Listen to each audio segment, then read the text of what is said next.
시청자 여러분 그리고 장병 여러분 안녕하십니까? 국방뉴스를 전해드립니다. 국방부 검찰단이 국군 사이버사령부 댓글 의혹 사건과 관련해 정치 관여 혐의를 확인했다고 밝혔습니다. 이에 따라 검찰단은 연재욱 전 사이버사령관 등 4명을 정치 관여 등의 혐의로 불구속 기소했습니다. 오상현 기자입니다. 국방부 검찰단이 국군 사이버사령부 댓글 의혹 사건 수사 결과 관련자들에게 정치 관여 혐의가 있다고 보고 전 사이버사령관인 연재욱 소장 등 4명을 불구속 기소했습니다. 국방부 검찰단은 2014년 11월 4일 전 사이버사령관 연모 소장, 옥모 준장 및 심리전 단장 상급 박모 씨를 정치 관여로, 심리전 단 4급 정모 씨를 정치 관여 및 허위 공문서 작성 등으로 각각 불구속 기소하였습니다. 국군 사이버사령부 심리전단이 북한과 국외 적대 세력의 대남 사이버 심리전에 대응하는 과정에서 전현직 사령관이 전 심리전단장으로부터 대응할 기사와 대응 방안 등을 보고받았고 이를 승인했다는 이유입니다. 특히 국방부 검찰단은 수사 중 진행된 원세훈 전 국정원장의 1심 판결이 정치관여 혐의를 적용하는 데 중요한 기준이 됐다고 밝혔습니다. 이 판결에서는 특정 정당이나 정치인을 명시하지 않았더라도 특정 정당을 지지 반대하는 형태의 글은 모두 정치 관여로 판단하였습니다. 그래서 이를 기준으로 사이버사령부 심리전단 소속 부대원들이 작성했던 78만여 건의 댓글들을 모두 재분석하여 총 12,800여 건이 정치적 댓글인 것으로 확인하였습니다. 하지만 실제 댓글을 달았던 인원 중 19명은 상명하복이 강조되는 군 조직에서 상관의 직무상 지시에 의한 행위라는 것을 참작해 기소하지 않을 예정이라고 덧붙였습니다. 국방부 검찰단은 지난 8월 19일 사건을 송치받은 후 전담수사팀을 구성해 사건을 배당하고 검찰단 가용 수사 인력을 모두 활용해 약 2달 동안 전 사령관들을 포함한 130여 명의 관련자들을 소환 조사한 결과 이같이 확인했다고 설명했습니다. 국방뉴스 오상현입니다. 한민구 국방부 장관이 지난달 30일 입국한 마크 리퍼트 신임 주한 미 대사를 만나 환담을 나눴습니다. 올해 41살로 역대 최연소 주한 미 대사에 부임한 마크 리퍼트 대사는 오바마 대통령의 최측근으로 알려져 있습니다. 리퍼트 대사는 오바마가 상원 의원일 때 외교 정책을 담당했고 대통령 당선 뒤에는 백악관 국가안보위원회 비서실장을 역임하며 외교 안보 정책을 보좌했습니다. 또 최근에는 국방장관 비서실장을 맡아 전자권 전환 논의 과정과 한미동맹을 강화 발전시키는 데 일조한 것으로 평가받고 있습니다. 이 자리에서 한민구 국방장관과 마크 리퍼트 주한미 대사는 앞으로도 돈독한 한미동맹 강화를 위해 상호 긴밀히 협력하자는 취지의 의견을 나눈 것으로 전해졌습니다. 공군이 공군역사재단과 공동으로 제1회 하늘사랑 문학상 시상식을 가졌습니다.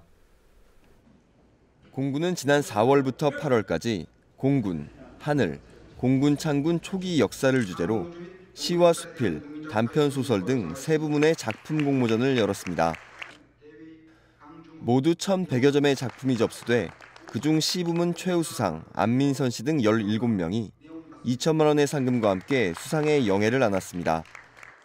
공군과 소통할 수 있었고 또 이렇게 최우수상의 영광을 안게 되어 기쁩니다. 앞으로 공군에 더욱 관심과 사랑으로 응원하겠습니다. 대한민국 공군 화이팅! 아무래도 제가 직업이 조종사이고 하니까 남들과는 다르게 밑에서 본 하늘이 아니라 위에서 본 하늘을 쓸 수 있었기 때문에 기대하지 못했던 큰 상 받았던 것 같습니다. 앞으로 더 좋은 공군 조종사가 되도록 하겠습니다. 4일 열린 시상식은 공군 군악대 미니 콘서트를 비롯해 다양한 볼거리와 항공기 탑승 체험 행사도 마련됐습니다. 공군은 이번 공모전을 계기로 국민의 이해를 돕기 위해 하늘사랑 문학상 공모전을 매년 실시할 계획입니다. 육군인사사령부가 전국 대학과 고등학교 취업 관계자들을 초청해 내년도 육군 간부 모집 설명회를 개최했습니다. 4일 계룡대 무궁화회관에서 열린 설명회엔 전국 전문대학과 고등학교, 교육부 관계자 등 95개 대학과 고등학교의 취업 담당자 130여 명이 참석했습니다. 이번 설명회는 대학과 고등학교의 입시, 취업 관계관들을 초청해 육군 간부의 우수성과 전문성을 알리고 학생들에게 육군 간부로 도전할 수 있는 기회를 제공하기 위해 개최됐습니다.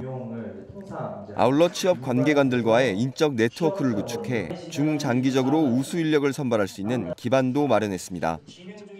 육구 간부 선발에 대한 모집 설명회를 통하여 간부 인력 획득에 대한 중요성을 서로 공감하고 상호 간의 인력 네트워크를 형성하고자 계획을 하였습니다.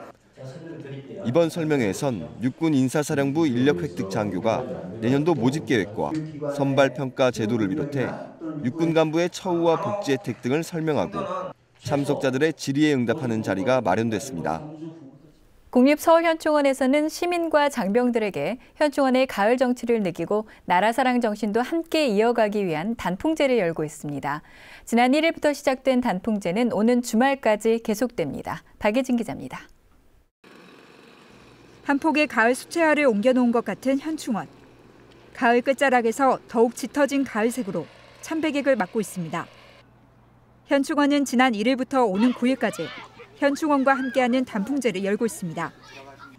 시민과 장병들은 가을의 정취를 느끼면서 순국선열의 충운을 기리기 위한 참배와 호국 상징물 탐방을 통해 나라사랑 정신을 심었습니다. 이번 단풍제 행사에선 공모전을 통해 당선된 현충원 사진과 만화가 전시돼 있고 어린이를 위한 활쏘기, 낙엽 책갈피 만들기 등 놀이체험 프로그램으로 마련됐습니다. 특히 주말엔 국방부 특별 군악의장 행사를 통해 전통 무예시범과 상군 통합의장 동작시범을 볼 수 있습니다. 국립서울현충원은 국민이 언제든지 현충원을 찾아 순국선열과 호국 영령들의 충의와 위훈을 기리는 아름다운 호국공원이 되도록 노력하겠다고 밝혔습니다. 국방뉴스 박예진입니다. 국방홍보원의 4일 원내 회의실에서 국방 홍보 업무 발전을 위한 2014년 홍보정책 자문회의를 개최했습니다.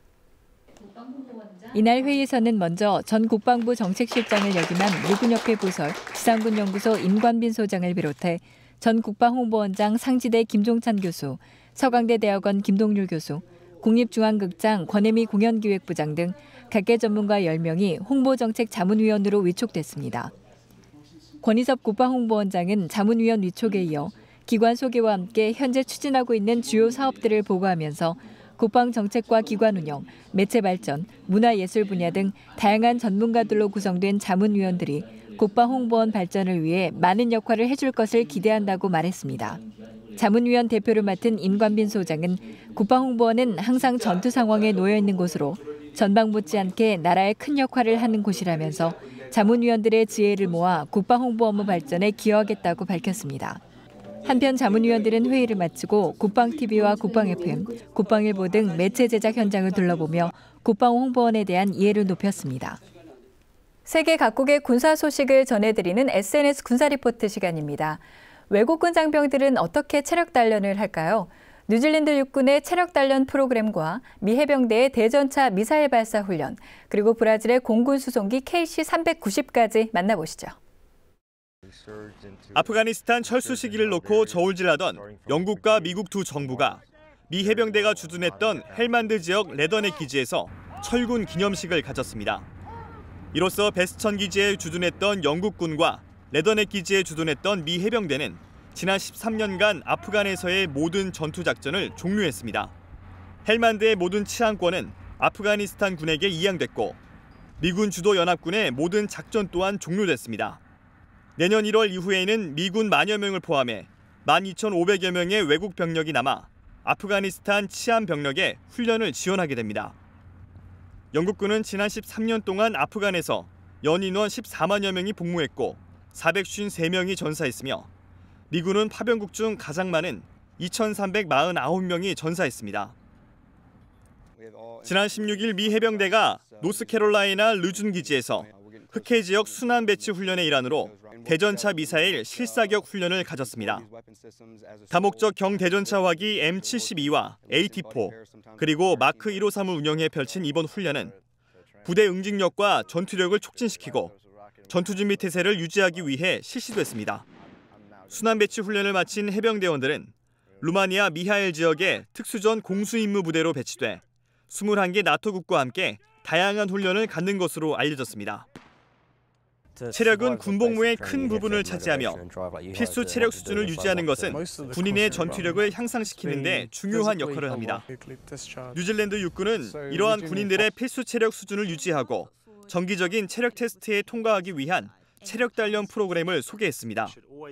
스트레칭, 팔굽혀펴기, 윗몸 일으키기, 턱걸이 등 6주간 체력 테스트를 단계별로 측정할 수 있도록 돼 있으며 주차별로 그 횟수를 늘려 팔굽혀펴기와 윗몸 일으키기를 한 번에 100개 이상 해낼 수 있는 100클럽에 도달하도록 프로그램돼 있습니다. 이 프로그램은 뉴질랜드 육군 전투력 향상에 도움이 되는 것으로 알려졌습니다. 지난달 30일 우리나라는 자체 개발한 국산 전투기 FA-50의 전력화 기념식을 갖고 실전 배치해 공군 전투력 강화에 박차를 가했습니다. 브라질 공군에서도 주요 군수물자와 장비를 수송하기 위한 수송기를 선보였습니다. 이번 주에 소개해드릴 무기는 지난달 21일 30여 개 국가대표들과 후견인이 참석한 가운데 소개된 브라질 첫 번째 프로토타입 수송기 KC-390입니다. 브라질 공군이 보유한 C-130 허큘리스 수송기를 대체하기 위해 엠브라 에르사에서 개발한 KC-390 수송기는 화물과 병력 수송, 물자 공수, 공중급유, 탐색과 구조, 그리고 화재 진압과 같은 임무를 수행하기 위해 설계됐습니다. 최대 적지량은 26톤이며 비행 속도는 시속 870km로 알려졌습니다. 엠브라 에르사는 지난 2009년 브라질 공군과 계약을 체결했으며 첫 번째 기체는 오는 2016년 말까지 인도될 예정입니다. 다음은 국방 게시판입니다. 국방부가 주최하고 국군 기무사령부가 주관하는 제12회 국방정보보호 암호 컨퍼런스가 7일 국방 컨벤션에서 열립니다. 최신 정보보호 동향과 개인정보 침해 사고 사례 등 진화하는 사이버 위협에 대응하기 위한 여러 가지 방안들이 논의됩니다. 국방부가 국내 최초로 시험관 아기 시술을 성공한 문신용 전 서울대학교 산부인과 교수를 초빙해 난임 부부를 위한 교육을 진행합니다. 14일 오후 2시부터 국방부 대강당에서 열리며 누구나 참석할 수 있습니다. 참석을 원하시는 분은 여성정책과 인트라넷 메일로 사전 신청하시기 바랍니다. 국방과학연구소가 고에너지와 국방 소재 분야의 기술 발전을 위한 학술대회를 개최합니다. 11일 오전 10시부터 오후 6시까지 대전 국방과학연구소 대강당에서 열리며 추진기관, 고에너지, 국방 소재에 관련된 논문들이 발표됩니다. 참석 관련 문의는 학술대회 사무국으로 하시기 바랍니다. 육군 인사사령부에서 에볼라 바이러스 퇴치를 위한 의료 지원 파견 장교를 선발합니다. 라이베리아 또는 시에라리온으로 파견될 예정이며 11월 말부터 2015년 2월 말까지입니다. 15명의 군의관과 간호장교가 최종 선발되며 11일까지 인트라넷 국방인사 정보체계에서 개별 지원하면 됩니다. 선발 문의는 인사사령부로 하시기 바랍니다. 독서의 계절 가을이 깊어가는 11월입니다. 우리 군에서는 장병들의 독서를 장려하기 위해 진중문고를 보급하는 등 많은 지원을 하고 있는데요. 네, 우리 장병들 바쁜 군 생활이지만 잠시 여유를 갖고 독서로 늦가을을 즐겨보는 건 어떨까요? 국방뉴스를 마칩니다. 시청해주신 여러분 고맙습니다.